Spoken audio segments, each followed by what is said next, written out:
Bismillahirrahmanirrahim. Assalamualaikum warahmatullahi wabarakatuh. Sahabat motivasi kekinian yang insya Allah kita mendapatkan inspirasi, motivasi, diberikan keberkahan oleh Allah Subhanahu Wa Taala. Alhamdulillah hari ini pada pagi yang cerah kita berkumpul di kediaman Kak Apriyadi Esos MSI. Beliau ini sekretaris perpustakaan Kabupaten Musi Banyuasin, bumi Serasan Sekate Kak ya. Masya Allah. Sekali. Jadi itu.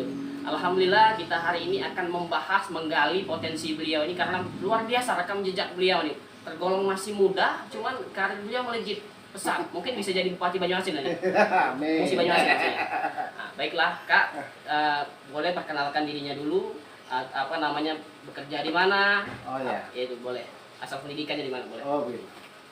Bismillahirrahmanirrahim. Assalamualaikum warahmatullahi wabarakatuh. Waalaikumsalam warahmatullahi wabarakatuh. Sahabat motivasi kekinian.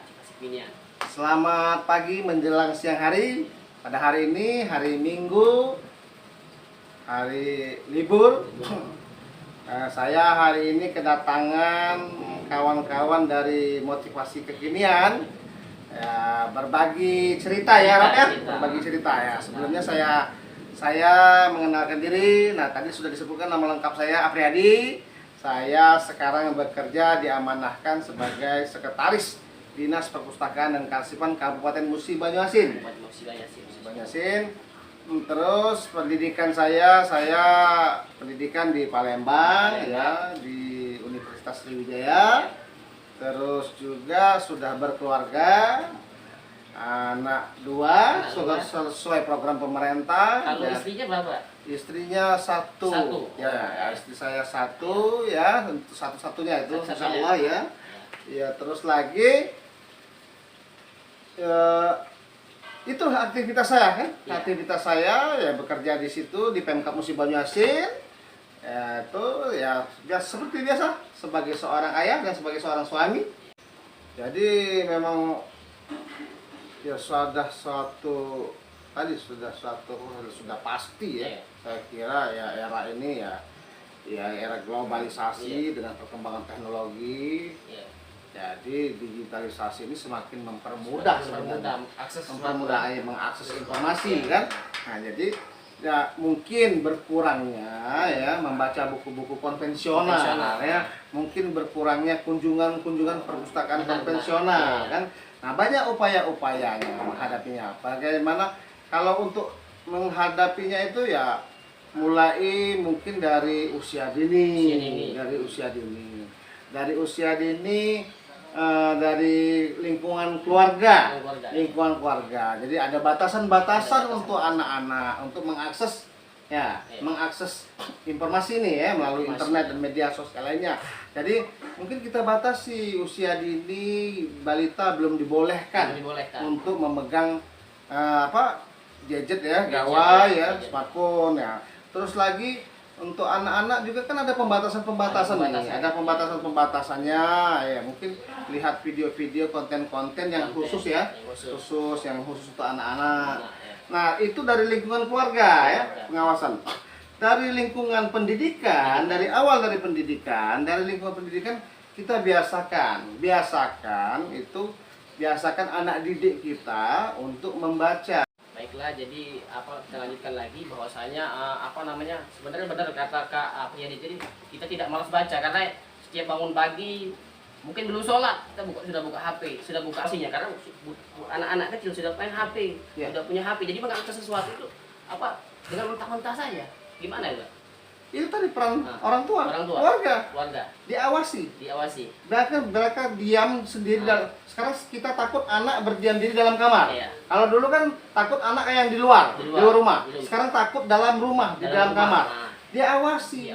Ya, terus kita lihat juga ada pembatasan-pembatasan, ada privasi, pembatasan-pembatasan untuk anak-anak kan, ada YouTube Kids. Jadi maksud aku diawasi.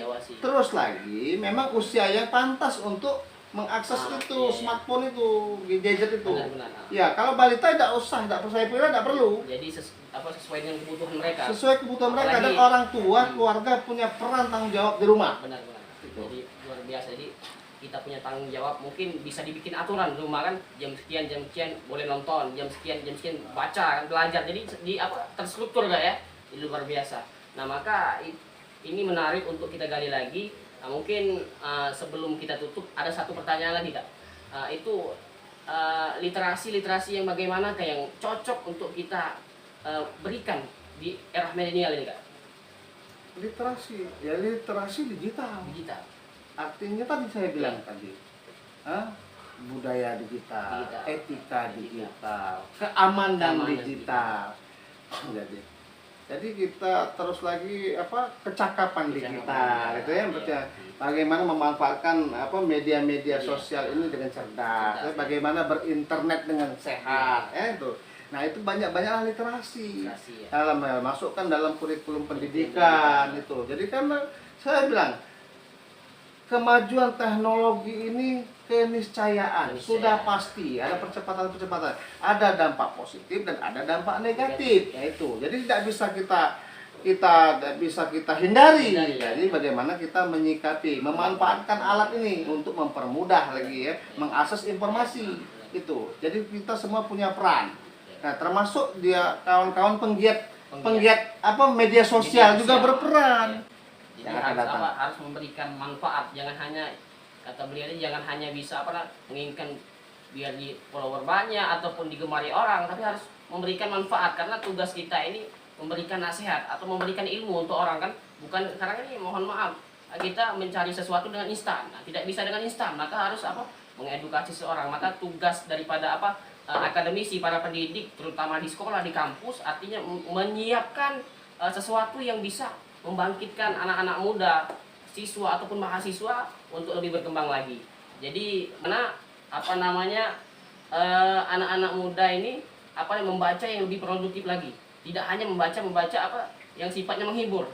Nah, itu gimana? Ya tadi. Jadi tadi kita ciptakan komunitas yang memiliki minat baca yang tinggi. Iya. Nah, itu komunitas yang minat baca. Komunitas. Membaca itu banyak aksesnya. Banyak Aksesnya membaca kan bisa membaca. Jadi tidak hanya dengan buku-buku yang ada di perpustakaan, buku-buku yang ada kan, tapi membaca tuh di media lainnya ya, media elektronik, media sosial banyak itu. Jadi bisa diakses semuanya. Kalau sekarang tidak ada persoalan. Nah, perlu yang sekarang pemerintah sudah ada aturannya untuk media-media sosial kan. Terus lagi peran kita semua, tanggung jawab keluarga, orang tua, semua termasuk penggiat literasi punya tanggung jawab semua ini untuk generasi muda kita ini untuk menghadapi. Saya kira juga generasi milenial ini sudah ramah digital. Dia paham, dia tidak mungkin share yang kira-kira kalau berita itu berita hoax. Saya kira kalau yang kita malah perlu kita mulai edukasi dari yang usia dini kan. Kalau yang sekarang sudah saya kira lebih ramah digital lah ya, generasi milenial ini.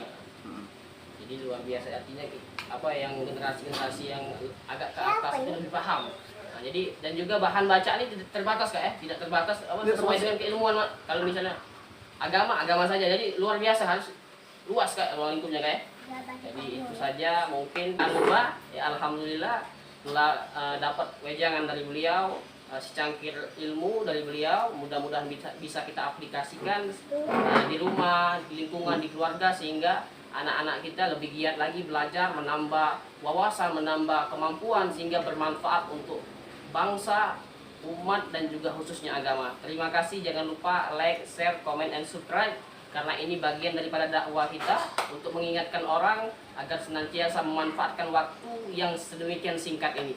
Sekian demikian, terima kasih kepada Kak Apriyadi. Oke, terima kasih juga Robi. Ya. Terima kasih sahabat motivasi kinian, jangan lupa Like, share, komen, and subscribe. minum kan nggak? Minum? Ya, minum. Oke. Ya. Terima kasih, itu saja. Wassalamualaikum warahmatullahi wabarakatuh.